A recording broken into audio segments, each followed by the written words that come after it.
The eruption of Colombia's Nevado del Ruiz volcano in 1985 is the second highest death toll for a volcanic explosion in the 20th century. Despite plenty of advance warnings and the eruption itself not being particularly violent, it nonetheless led to a catastrophic loss of life, with the small town of Armero being literally wiped off the map. The town of Armero was situated about 50 kilometres from the volcano, in a rich agricultural area of northern Colombia. The frequent eruptions of the volcano had, over the course of centuries, led to a deep, rich soil, creating excellent farmland. The town was home to an estimated 23,000 people, many working in the rice, cotton and coffee industries. In late 1984, geologists began to keep a constant watch on the volcano as it had started to vent steam and gas. The danger to the surrounding towns and villages was well understood. The town of Armero had been hit before, back in the year 1595, and again in 1845. If Nevado del Ruiz did erupt, the areas of high risk were known. Teams of volcanologists began taking gas samples, and the analysis showed the high likelihood of magma close to the surface summit. As volcanic activity continued to increase during early 1985, plans for evacuating the residents were prepared. A series of hazard maps were drawn up by scientists and local officials to highlight the areas around the volcano which were most at risk. However, due to opposition from local economic interests and the lack of time to mass produce the maps, they were not widely distributed. Apparently, many of the residents in Armero didn't even know they existed. Some maps were printed in the local newspapers, but were ambiguous in their meaning. The maps had no scale, and the colour coding had got no explanation. For example, people assumed that the green area, where Armero was situated, meant that it was safe, when in fact it referred to a high danger from mudflows. On November the 13th, the volcanic activity of Nevado del Ruiz began to escalate rapidly. At around 3 in the afternoon, black ash began spewing from the volcano, and the Colombian Institute of Mining and Geology was alerted. They advised that the area should be evacuated immediately, but the evacuation order was not carried out due to a power outage caused by a nearby electrical storm. Officials in Armero could see no immediate cause for alarm, although ash was by now falling on the town. The volcano itself was not visible from Armero, being 50 kilometres away and shrouded in cloud and fog. Thunder from the local storm may have added to the confusion, muffling the sound of the distant eruptions. By around 5 p.m, the ash had stopped falling. Local radio stations and officials advised residents to remain calm and stay indoors, and the populace was assured that there was no immediate danger.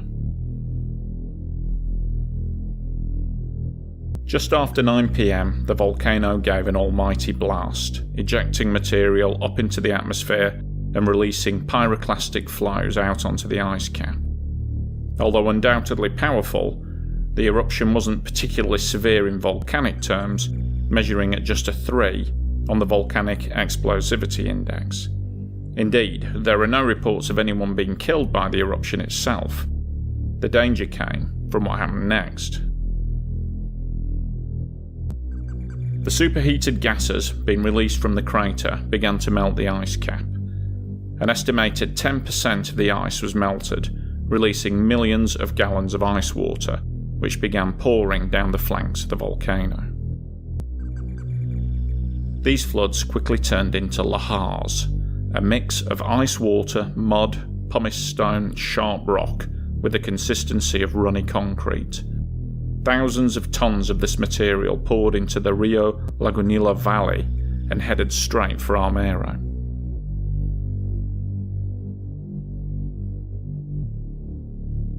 As observers realised what was happening, efforts were made to contact the officials in Armero, but to no avail.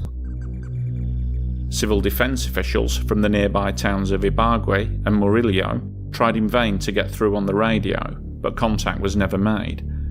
They could only listen, as they heard the mayor of Armero, Ramon Rodriguez, speaking on his ham radio, saying that he did not think there was much danger just before he was overrun and killed by the mudflow. At 11:30 p.m, the Lahar hit Armero. A 30-foot high wall of thick, sludgy, debris-laden mud crashed into the town. Mud poured in through the doors and windows, trapping and suffocating people in their beds. Houses collapsed or were buried up to their rooftops. Animals and livestock were caught in the deluge of mud. The mud continued to pour in without stopping. It's estimated to have been flowing for about 2 hours in total, burying 85% of the town.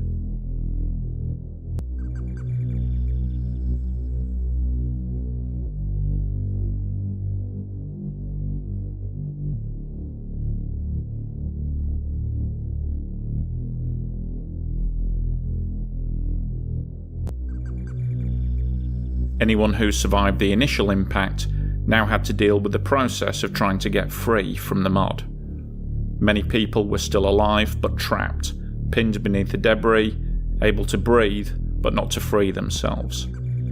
Open wounds were caked in filthy mud, increasing the risk of infection. Anybody still alive but trapped under the mud would have suffered rapid traumatic asphyxia due to the pressure put upon them by the weight of the mud. Time was of the essence as survivors held on for rescue. Outside of Armero, there was still much confusion as to what had actually occurred in the town. The first rescuers trying to reach Armero found their way blocked as the Lahars had swept through local bridges, demolishing them. The main highway was also impassable, flooded with meters of thick mud. Finally, after about 12 hours, the first rescuers reached the town and relief efforts began. Arriving in Armero, the emergency services and volunteers were shocked by what awaited them. It was a scene of utter devastation, a landscape of grey sludge, littered with debris, dead bodies, and injured survivors.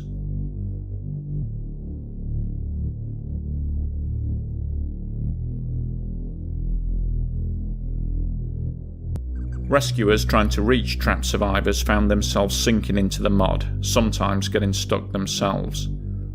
There was a notable lack of rescue equipment. Many volunteers had nothing but their bare hands to work with.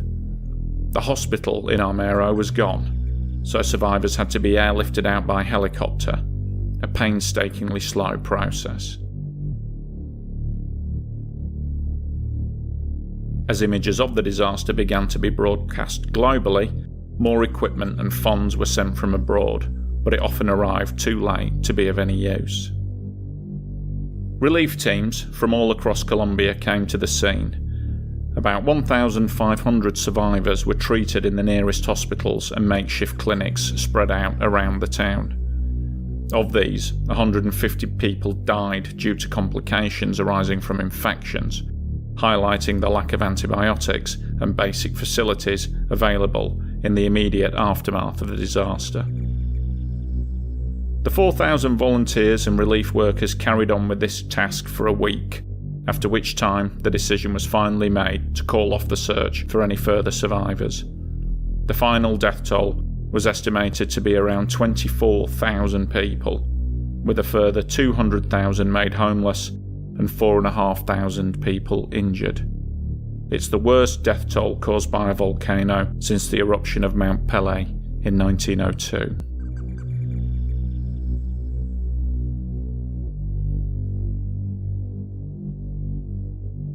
It was during this week of rescue efforts that a French photojournalist, Frank Fournier, arrived on the scene to document the tragedy. He was shocked by what he saw. He stated, "All around, hundreds of people were trapped. Rescuers were having difficulty reaching them. I could hear people screaming for help and then silence, an eerie silence. It was very haunting." Amid the chaos, a farmer took him to a 13-year-old girl who needed help. The farmer told him that the girl had been trapped under her destroyed house for 3 days. Her name was Amira Sanchez. For days, rescuers had tried in vain to free her, but her legs were trapped beneath the brick arch of the house door. The volunteers had no equipment to lift the debris and no way to amputate her legs without killing her. She was trapped in a hollow which was steadily filling with water. The rescue teams didn't even have a water pump to drain the stuff away from her. Despite all this, she'd remained resolute and calm, even singing to her rescuers, and remaining positive in the direst of circumstances. By the time Fournier reached her, she was fading in and out of consciousness.